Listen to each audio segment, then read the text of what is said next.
Hello and welcome back to the channel everyone.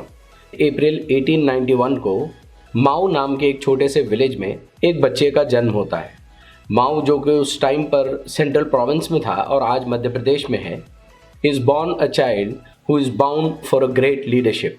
He was born in a Mahar caste which was considered as a low caste. यही छोटा बच्चा आगे चलकर India का पहला law and justice minister बनता है इन नेहरू एडमिनिस्ट्रेशन। यही वो छोटा लड़का है जो आगे चल के इंडिया की कॉन्स्टिट्यूशनल कमेटी जिसने के कॉन्स्टिट्यूशन ड्राफ्ट किया उसको हेड करता है, उसको लीड करता है।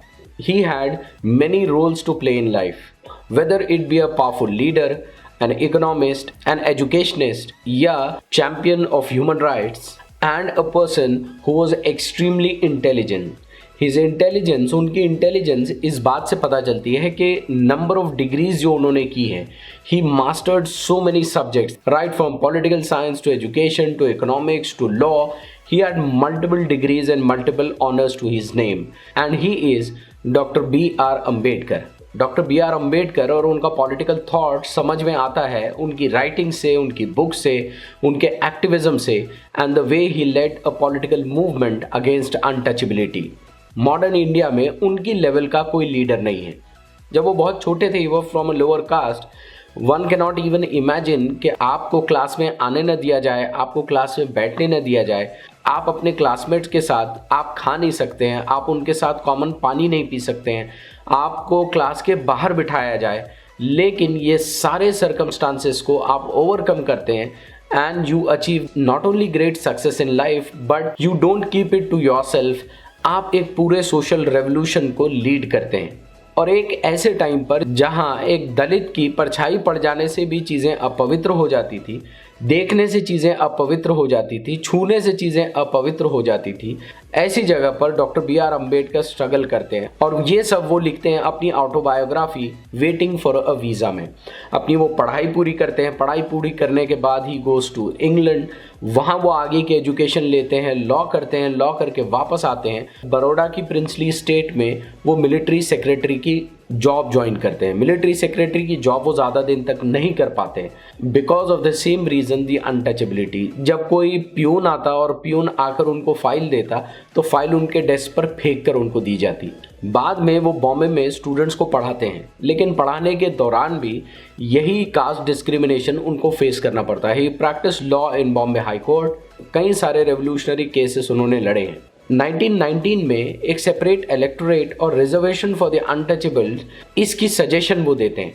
1920 में एक वीकली न्यूज़पेपर को वो स्थापन करते हैं called as Mook Nayak, that is leader of the silent, जिसमें वो अपने सोशल एक्टिविज्म अनटचेबिलिटी के अगेंस्ट अपनी मुहिम को जारी रखते हैं। 1927 के आते आते ही launched active political movements against untouchability. दो इसमें जो बहुत इंपॉर्टेंट हैं are the Mahad Satyagraha and the Manusmriti Dahan Diwas. महात सत्याग्रह क्या था? हम सब जानते हैं कि गांधी जी ने दांडी यात्रा की थी एंड दी सॉल्ट सत्याग्रह, और वो सारी स्टोरी हमने सुनी है। लेकिन बहुत कम एक ऐसे ही and equally important and a turning point in Indian history, उसको बहुत कम लोग जानते हैं, that is the Mahad Satyagraha. Mahad Satyagraha में दलित या अनटचेबल्स को पब्लिक वाटर स्पेसेस से या पब्लिक की टैंक की या जहाँ भी पानी होता था वहाँ से पानी लेने की इजाज़त नहीं थी। They could not even take drinking water for themselves. Doctor Baba Saheb Ambedkar he led thousands of Dalit in a place called Mahad, और महात पर वो जाते हैं और जाकर पब्लिक टैंक से वो पानी पीते हैं और एक सत्याग्रह करते हैं कि these are some of the very basic amenities, these are some of the very basic human rights जो कि लोगों को मिलने चाहिए। लेकिन जिस तरह से सॉल्ट सत्याग्रह हुआ था उतने कॉमनली महात सत्याग्रह के बारे में हमारे मुल्क में बात नहीं की जाती है। दूसरा इंपॉर्टेंट रेवोल्यूशन जो वो लीड करते हैं दैट इज़ मनुस्मृति दहन दिवस। दिसंबर 1927 को बाबा साहब अम्बेडकर लीड करते हैं अगेन थाउजेंड्स ऑफ दलित्स को, and he plans an event to burn down the religious text of Manusmriti. Manusmriti क्या थी? Manusmriti according to him he said कि ये एक ऐसी टेक्स्ट है जो अनटचेबिलिटी को, कास्ट सिस्टम को बढ़ावा देती है, जस्टिफाई करती है कास्ट डिस्क्रिमिनेशन को, और इसके लिए मनुस्मृति दहन दिवस का आयोजन किया जाता है। पब्लिक कॉल दी जाती है, रैली किया जाता है और एक पायरी लगाई जाती है, एक चिता लगाई जाती है और इस चिता पर सिंबॉलिकली इस रिलीजियस टेक्स्ट को जलाया जाता है। ये डॉक्टर बाबा साहेब अम्बेडकर की लाइफ के इम्पॉर्टेंट सोशल मूवमेंट्स हैं जिनके डीप सोशो पॉलिटिकल इम्पैक्ट्स हुए। 1932 के आते आते ये डिस्कशन शुरू हुई और बाबा साहब अम्बेडकर ने ये डिमांड रखी कि दलित्स के लिए एक सेपरेट इलेक्टोरेट होना चाहिए और इस डिमांड को महात्मा गांधी ने फियर्सली अपोज किया और उन्होंने पूना में फास्टिंग सत्याग्रह शुरू कर दिया। उनका ये कहना था कि अगर बाबा साहब अम्बेडकर ये करते हैं, this will lead to break down of the Hindu community. Fasting की वजह से बाबा साहब अम्बेडकर के ऊपर प्रेशर आने लगता है, वो प्रेशर के बाद निगोसिएशन शुरू होती हैं और अल्टीमेटली एक पैक्ट साइन किया जाता है between Mahatma Gandhi and Baba Sahab Ambedkar, that is called as the Poona pact. Poona pact को डॉक्टर अम्बेडकर ने साइन किया on the behalf of untouchables और on the behalf of all the other Hindus. इसको साइन किया मदन मोहन मालवीय ने और यहीं से फिर पिछड़ी जाति वालों को रिजर्वेशन मिला और उसको उस टाइम पर reservation for the depressed class कहा जाता था in the provincial legislature. Gandhi ji और अम्बेडकर, इनके political thoughts on caste system ये बहुत कॉम्पीटिंग आइडियाज़ हैं। गांधी जी ने कास्ट सिस्टम को जस्टिफाई किया, उसको ग्लोरीफाई किया और इसके नतीजे में one of the most monumental works doctor Baba Sahab Ambedkar ने 1936 में लिखी, that is called as the annihilation of caste. Annihilation of caste उनकी one of the very important text है और इस टेक्स्ट में he strongly criticizes Hindu orthodox religious leadership as well as the caste system in general. और annihilation of caste एक rebuttal थी against what was said by Mahatma Gandhi. 1955 में doctor B R Ambedkar ने BBC को एक इंटरव्यू दिया और इस इंटरव्यू में उन्होंने एक्सपोज किया कि कैसे Mahatma Gandhi on the system of caste was not having a centralized thought process. उन्होंने कहा कि कैसे जब वो इंग्लिश में लिखते थे, he used to write against untouchability, he used to write against the caste system that was prevalent in India. लेकिन वही गांधी जी जब गुजराती में लिखते थे तो he used to support the caste system.